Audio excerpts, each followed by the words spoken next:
在远洋渔船的甲板上，一位船员手持锋利的刀具，正在分解一只大鱿鱼。他熟练地将鱿鱼的头部与身体分开，鱿鱼的触手随着动作微微摆动。船员熟练地切开它的皮肤，露出一层透明的胶质组织。他的动作迅速而精准，几乎没有多余的停顿，每一步都显得那么自然、流畅。接着，他用刀片轻轻划开鱿鱼的腹部，取出里面的内脏。船员轻巧地将内脏部分放到一旁，不让任何一部分浪费。随着分解的继续，船员把鱿鱼的触手一个个切割下来，放入准备好的容器里。触手的表面带着细腻的吸盘，随着船员的动作，它们微微扭动，仿佛还保留着最后的生命力。船员们熟练地去除鱿鱼的骨头，将它们从鱼体中取出，清理得干净利索。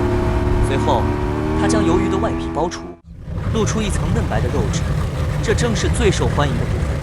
分解的过程几乎没有任何浪费，船员非常熟悉每一个步骤，几乎每一块肉都被精确地切割成适合的尺寸，方便后续处理。